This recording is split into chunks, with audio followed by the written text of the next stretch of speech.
Assalamu alaikum warahmatullahi masu sauraro.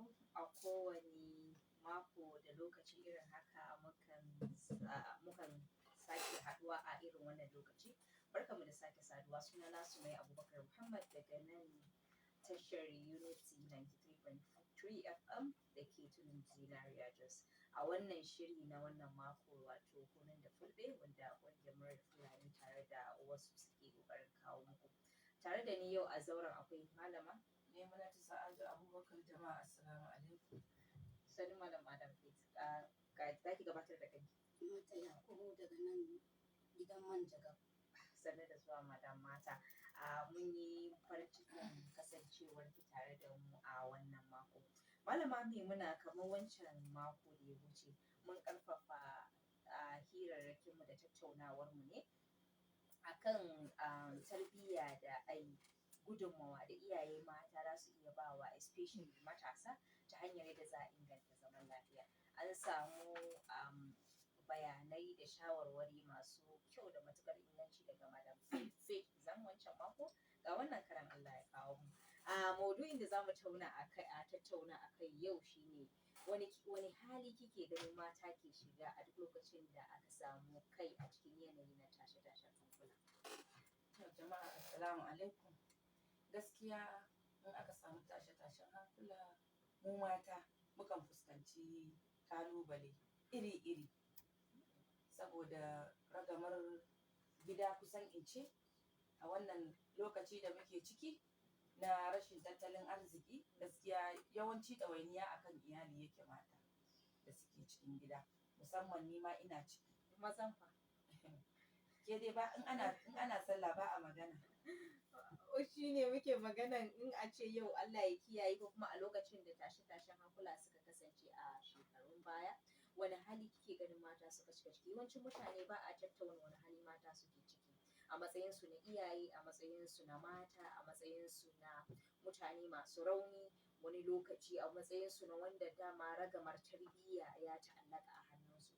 A ce an samu ɓarkewar tashin hankali, wani rayuwa suke ciki, wani ƙalubale suke fuskanta. Gaskiya Malama Sumayya, ƙalubalen da muke fuskanta musamman mu iyaye mata muna fuskantar rashin kwanciyar hankali saboda damuwoyi na tunanin yaya 'ya'yanmu za su kasance, domin muna da 'ya'ya dama da hagu ko ta ko'ina, ko ba haka ba?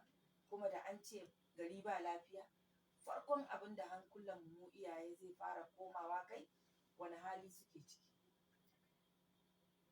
Muna cikin mawuyacin hali saboda yadda za mu dinga tunanin yaya 'ya'yanmu, yaya mazajenmu suke ciki.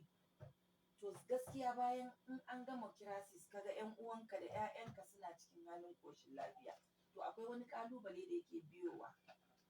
Ƙalubalen da yake biyowa shine a lokacin kin ga yara in ƙanana ne daga shekara 15, 16, 17 zuwa sama, kin ga a lokacin sun fara samun wani gurɓacewar tarbiyya daga nan, saboda idan da ba su taɓa ganin crisis ba sun gani, to tarbiyya ya samu naƙasu.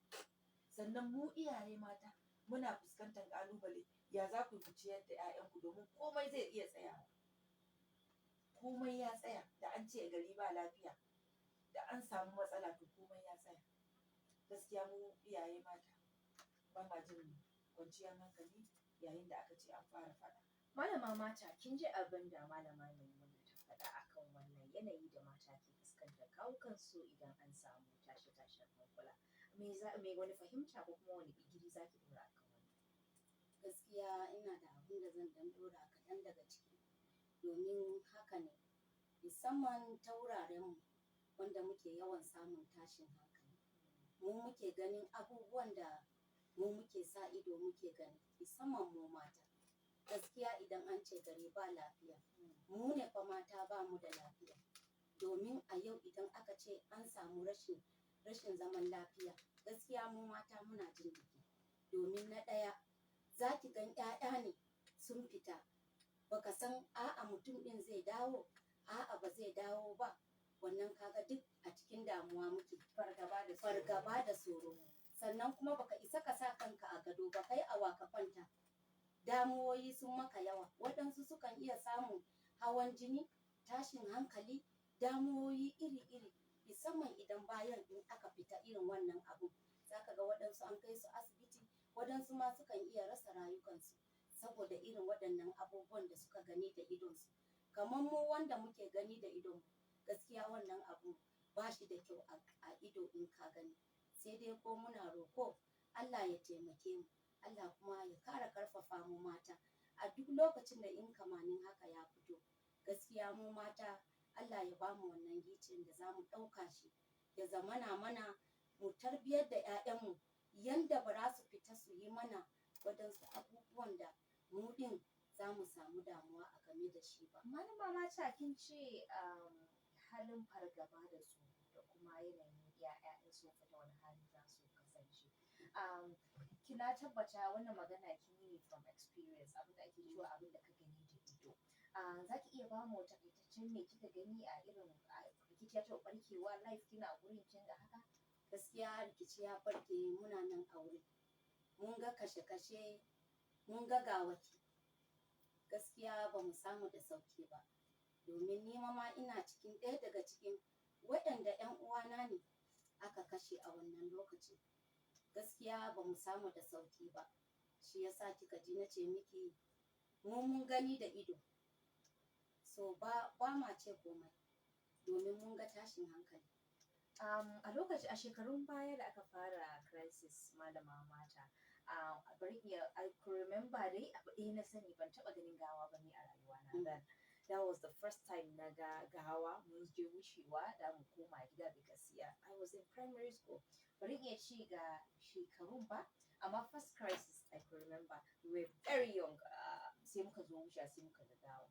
Zan iya nanata miki in ce miki har na kai JSS3 ko SS3 a koyaushe na kan ga wannan gawan a ido. Kuma an riga an lullube an musu sutura ana jira gari ya lafa ne a je a binne su. Har wannan I was a bit, bari iya kiran nawa trauma ba, amma wannan kawai abin da na gani na ɗauke ni shekaru kusan 10 a koyaushe yana daɗa dawo min ya daɗa tunawa in gani.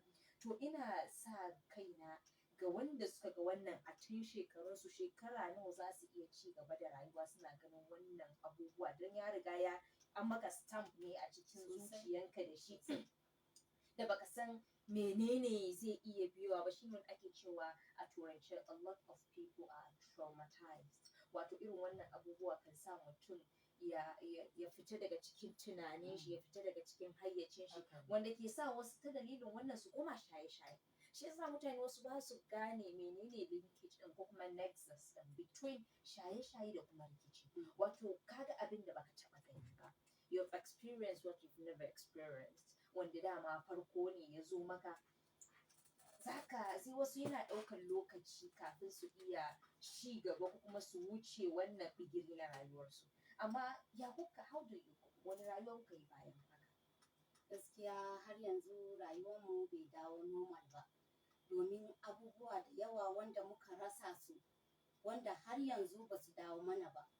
Kuma ko da ce yanzu haka kana irin fita, dole ne kana fita da tsoro, kana da tsoro sosai, domin me, duk lokacin da in kana tafiya za ka bi ka ga kaman za ka gani gawa ne a gabanka, to kin ga dole ne akwai fargaba a ciki. Kuma mutum na rayuwa da fargaba, wannan na da tarin matsalolin nasu. Malama Maimuna, kin ji abin da malama mata ta faɗa, me za ki ce a wannan? Ba san ko kin taɓa ganin hakan ke ma a rayuwa ba, ko kuma a'a ina so in ji ko ki experience matsala irin haka. Gaskiya malama Sumayya, kamar in ce kin taɓo min kusan inda yake taɓa ni a rayuwata a kullum. Ni ba wani gawa da ban taɓa gani ba a rayuwata tunda na ga attacking ɗin nan da aka yi na jama'an da aka yi attacking ɗinsu a idona. Ni aka fara kira a Central Mosque, na je na fara ganin bawan Allah guda ɗaya da aka kawo. Muna cikin zama kenan ana deciding ɗin yadda za a yi, sai aka kira daga asibiti cewa daga Commissioner of Police ko daga dai jami'an tsaro kiran yake, sai aka kira ɗaya daga cikin elders da muke tare, aka ce to siroshin fa gawa ya fara yawa a Plateau State. A Plateau Hospital.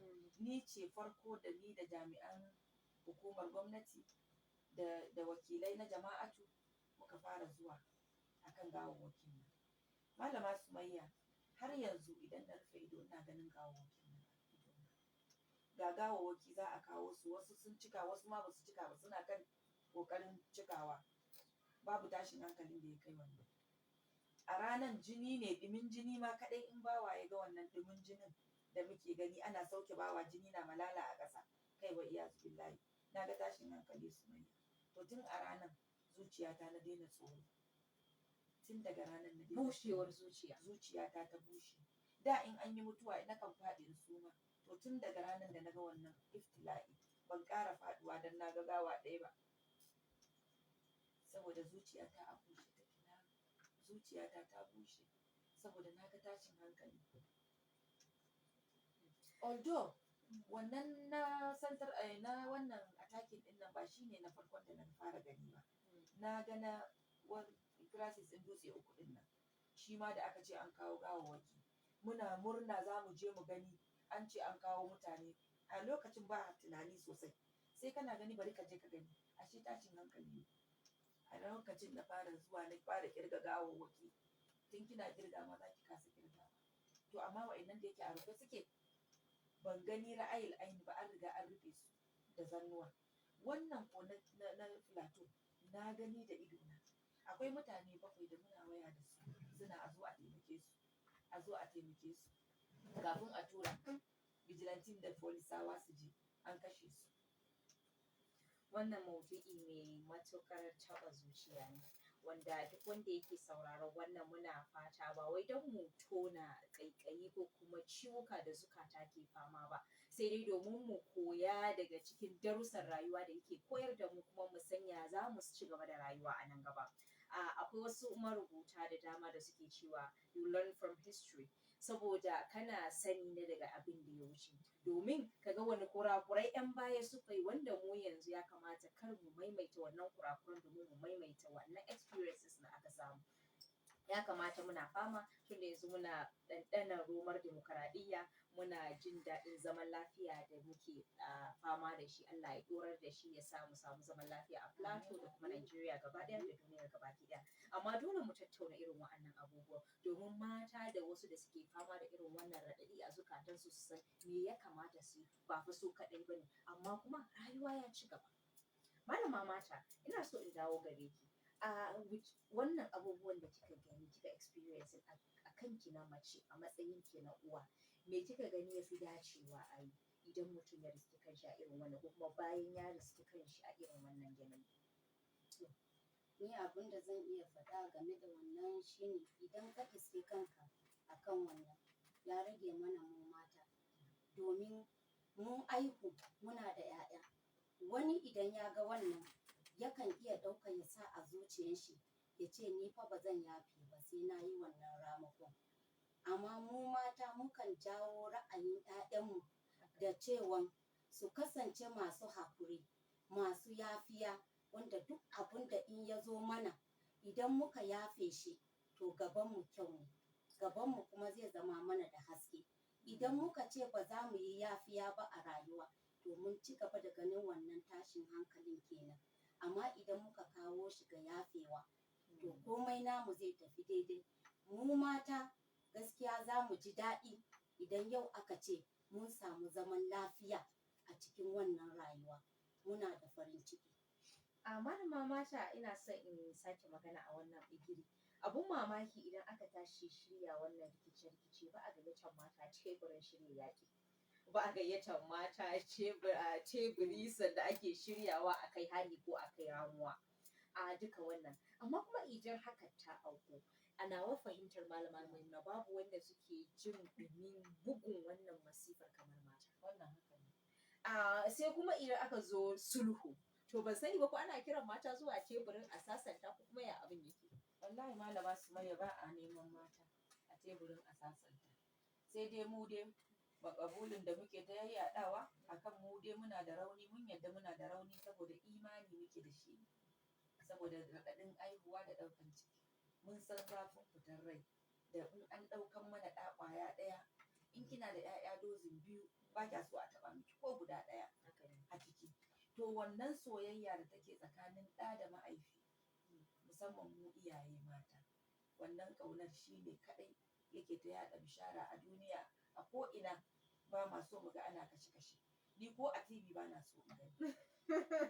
Malama Sumayya, ni ko fim ɗin nan da ake yi irin wrestling ko a yi ta dukan bayi ko a yi ta kashewa a fim, wallahi ba na farin ciki, ba na kalla. Kuma gashi abin malama Maimuna kin yi magana mai ɗaukan hankali, kuma kin san baki san wani abu ba, masu shirya wannan rikice-rikice da fitintunu suna manta cewa su matan nan suke rasa 'ya'yansu, suke rasa mazajensu, a mayar da yara marayu, a bar wa mata ɗawainiyar lura da marayu, a kashe maka miji, a kashe miki 'ya'yan da kike gani kin shekara da shekaru kina tarbiyyantar da su, kina sa rai da buri da fata za su girma su yi rayuwa mai ma'ana, su taimaka miki kuma su taimaka wa al'umma gaba ɗaya. Rana ɗaya sai ki ji an kashe wannan raɗaɗi da ciwon ba a misaltawa ga uwa, ga kuma mata, ga kuma ya wanda aka kashe mata mahaifi, ko aka kashe mata uwa wacce aka kashe mata ɗa, ko mata wacce aka kashe mata miji. Amma duk da haka, wani rawa kike gani mata da su taka wajen daƙile wannan tashe-tashen hankula ko kuma hana aukuwan wannan abubuwa? Malama Fata, me zaki ce? Ni abin da zan ce shine mu mata mu yi haƙuri. Mu ne muke ɗaukan zafin, domin yau in baki da miji, ɗan uwan miji ba zai taimake ki ba. Ke ne da wannan zafin Da lura da 'ya'ya. Duka gida ya zama naki. To mu yanzu addu'ar mu shine Allah ya taimake mu, domin duk lokacin da in ya zo mana mu karbe shi da sauki. Kuma duk abin da za mu yi shi mu mata, mu kasance muna tarbiyyar da 'ya'yanmu ta wurin hanyar da ya dace, wanda ba za su kunyatar da mu ba. Yau idan na ce ma yaro na ka fita ka je ka yi wannan abu, in ya fita ban san farkon shi ba, ban san inda zai karasa ba. Amma yau idan na ce ma yaro na Allah ya maka albarka, ka je ka nemi abincinka ka dawo, ko wani ya taka maka kafa kar ka yi magana. To ya zamana da cewa duk wannan yaron idan suka kasance masu yin wannan, ba za mu sake mu samu wannan tashin hankalin a rayuwarmu ba. Amma idan muka zama wanda idan yau an taka maka kafa, ka ce lallai sai ka rama wannan taka kafa, to gaskiya mu mata muna da damuwa sosai. Mu mata mu kasance da ba ma 'ya'yanmu tarbiyya masu kyau, wanda za su tashi da shi, wanda yau idan suka tashi da shi, mu ma karan kanmu za mu ji daɗi. Mun ga baya amma ba mu san gaban shi ba. Gaban shi muke roka ya yi mana kyau. Allah ya taimake mu. Malama Maimuna, ki ji abin da malama mata ta faɗa, har ta koma wa'azi da ban so in katse ta ba. Amma duk da haka, me kika gani? Duk da a mako da ya wuce malama mata, maganar nan mako 2 da suka wuce, maganar yadda muke ta tattaunawa ake kenan. Mata suna da haƙƙin gyara tarbiyya saboda mu samu al'umma masu kyau, kuma al'umma nagartattu masu kwanciyar hankali da zaman lafiya. Malama Maimuna, me zaki ɗora akan abin da malama mata ta ce? Gaskiya Wani gudunmuwa ke gani mata za su bayar saboda kada wannan abubuwa su sake aukuwa? gaskiya mata ta yi maganan da mata ta yi ya ƙunshi duk abubuwan da zan faɗa, amma kuma bari in ɗan faɗi kaɗan daga cikin abin da bata ɗora ba. Mu tarbiyyantar da 'ya'yanmu maza da mata, domin yanzu gaskiya tarbiyya ta koma hannunmu mu iyaye mata. Wanda kuma ya kamata a ce gaba ɗaya ne muke da haƙƙin tarbiyya. Yawwa. Na gaya ma malama Faith ranar. Malama Faith ta ce ai kaso 90 na tarbiyyar na hannun mata ne. Nace a'a, kaso 70 ke hannun mata, kaso 30 zuwa 40 na hannun namiji. Kin san me? Wato aka ce tsuntsu zai bar iya tashi da fuffuke ɗaya ba. Dole sai da fuffuke biyu. Mace na da nata tsarin tarbiyyar da kuma hanyar da za ta yi, amma uba na da matuƙar muhimmancin rawan da zai taka. Malama Maimuna, bari in ɗauki wannan waya sai mun buɗe layin wayoyinmu masu sauraro, za ku kira ku ba mu shawarwari da kuma tambayoyi da kuma tsokaci domin mu amfana gaba ɗaya. Assalamu alaikum. Wa alaikum assalam, wa ke kira kuma daga ina ake kira?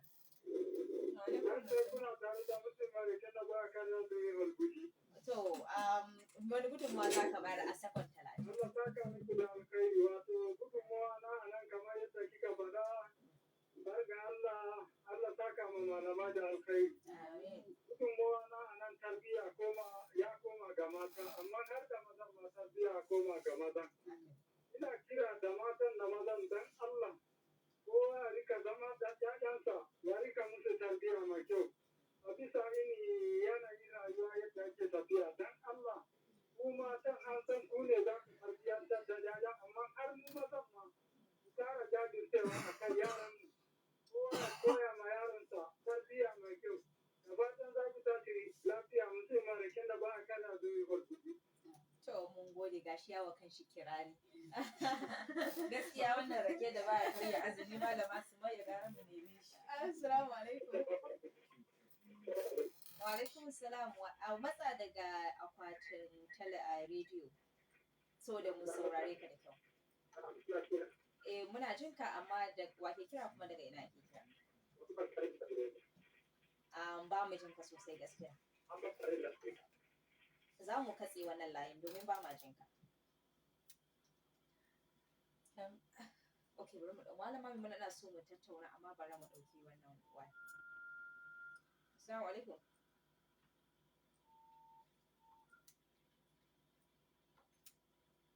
Assalamu alaikum.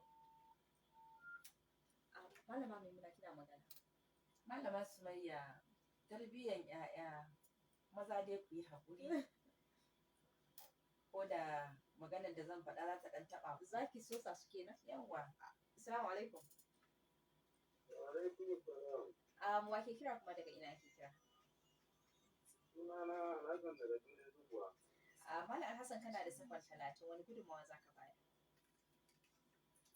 Gudunmawa na shi ne kuma a bar mata da tarbiyyar ya'ya gaba ɗaya abun tsarin ma bai ba. Haka ne. Dole ne kowa dai na da ɓangarensa. Haka ne. Amma mata dai su suka fi ƙarfi a ta ɓangaren tsarin tarbiyyar saboda su ne kullum za su kasance suna tare da ya'ya a gida. Kaga su maza suna yawan fita kaga su tarbiyyar su zai zama na ɗan gajeren lokaci ne. Haka ne. Yawa to ina ganin wannan shi ne ɗan bayanin da zai nan ce wani abu. To mun gode da wannan Allah ya gudunmawa. saka muku da alheri, Allah ya saka ku lafiya. Amin. Malama Maimuna me za ki ce? Malama Sumayya gaskiya magana cewa tarbiyya gaba ɗaya majority yana hannun mata. Zan ce na yadda zan kuma iya cewa ba haka ba ne. Domin akwai abin da na observing.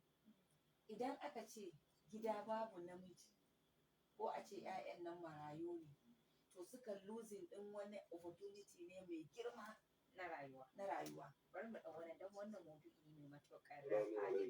Wa alaikum salam. Wa ke kira kuma daga ina ake? Ina magana da su da aka kankane ba. Okay, Malam Sule wani gudunmawa za ka ba mu a sakon 30? Ubangiji Allah ya saka muku da alheri. Amin. Maganar tarbiyya ba ta gefe da saboda ta a haɗa a ƙara ƙarfi da ƙarfi a kan tarbiyyar da ta gaba. Idan muka tsaya a kan tarbiyya za a samu alheri a gaba. Insha Allah Allah ta fi lafiya.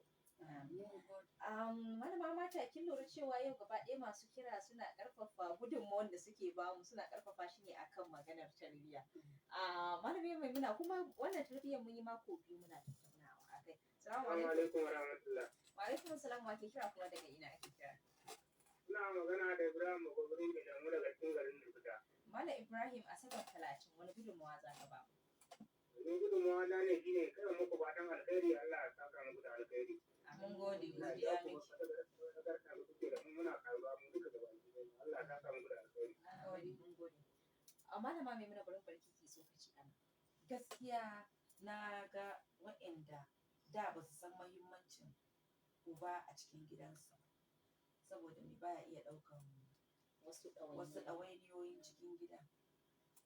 To da Allah ya tashi nuna musu wannan uba a shegar kuwa ne a gurinsu ba su gane ba. Sai kawai mutuwa ta zo ta ɗauke shi. To ranar da mutuwa ta ɗauki wannan bawan Allah, Malama Sumayya, a ranar na fara ganin darasi da ayoyi wanda ba makaranta na je na koye su. To shi yasa na kan ce 70% ko in ce 80% wallahi na namiji ne. wato kokari da suke wajen ciyar da iyali Su kasance ma tsayawa akan Sumayya su kasance ma su a wannan ƙarƙashin lemar suke ba ƙaramin condition ba ne. bari mu ɗauki wannan waya. Malama Mata za mu dawo kanki. Assalamu alaikum. Wa alaikum assalam wa rahmatullah. A wake magana kuma daga ina ake kira? Kuna magana da Zubairu My Heart a haka. Okay, Malam Uzairu a sakon 30 wani gudunmawa za ka ba mu? A duka wannan mutum sau ne wanda yake da mahimmanci. Musamman idan muka ji cewa iyaye da mata da iyaye da mata da iyaye maza wajibi ne duka yara ce kan tarbiyyar iyaye Okay. saboda ita kuwa tana lura da yaranta akai-akai. Uwa bai zai zama da yayan su ba, amma duka suna da mahimmanci saboda kamar da kuke maganin cewa gida idan ba da miji ya rushe. Wannan gaskiya ne. Yana da nashi wani gani a gida. Wannan shi ne ra'ayina. A mun gode, gashi lokaci ya zo. Ina tunanin Malama Maimuna bara mu sake ɗaukar wani waya ba. Malama Mata, a mun sakon 30 wani gudunmawa za ki ba wa masu sauraro da kuma shawara na ƙarshe? Ni zan iya yi da yarena. Ba damuwa. Domin yarena su san abin da nake faɗi da shike suna ji kuma suna kewaye da mu. Ba damuwa. To gaskiya yan nemin kan da garani musamman ar ana buta ka arna bandi. Gaskiya to tonno to je tura. To gorar goro kin ha hene goro. Dunu ka bigizi goro to je wato banani. To je ya to bana bigizi goro. Annu gana ka bigizi goro bude wato ba. Uriya marudi uma janandu. Kwai mi goro ima shaina. Annu gano yande bisandu. Uyan suranan duna tuba. Agode. To, Malama Maimuna a sakon 30. Ke ba daki da fulatancin ne? Wani shawara za ki ba wa masu sauraro a sakon 30? To shawarar da zan bayar dai Malama Sumayya duk da dai na san lokacin namu takaitaccen lokaci ne shawarar da zan bayar mu iyaye maza da mata Allah Ubangiji ba mu ikon jure tarbiyyar nan dai da muke ta faɗakarwa a kai kar mu gaji kar kuma mu gaza mu ci gaba da tarbiyya kuma Allah zai dafa mana in muka jajirce. Ni da na gabatar da wannan shiri a yau sunana Sumayya Abubakar Muhammad. Wanda suka ɗauki nauyin kawo wannan shiri ya isa gare ku su ne Legacy da kuma tallafin Peace Direct. Wanda suke haɗin gwiwa tare da muryar Fulani Peace Initiative Network. A koyaushe abin da zan ce shi ne mu sani cewa tarbiyyar nan abin tambaya ne a gare mu daga Allah Subhanahu wa ta'ala. Tunda ya ce kullukum ra'un wa kullukum mas'ulun an ra'iyatihi. Dukkan kuma kiyaya ne kuma dukkan ku za a tambaye ku akan kiwon da aka ba ku wanda shi ne tarbiyyar yara. Kuma manzo Allah sallallahu alaihi wasallam ya ce inna Allah la yughayyiru ma biqaumin hatta yughayyiru ma bi anfusihim. Allah ba zai canja al'umma ba hatta sai mu ɗan al'umma mu da kanmu mun fara canja kawukanmu. It's high time mu canja wasu ɗabi'unmu domin mu samu ingantacciyar zaman lafiya da kuma ingantacciyar al'umma da muke mafarki da fatan samu. Mu sake haɗuwa da ku mako mai zuwa Allah ya kawo mu domin ci gaba da wannan tattaunawa da muka tashi ne ƙarin albarka. Mun gode sosai.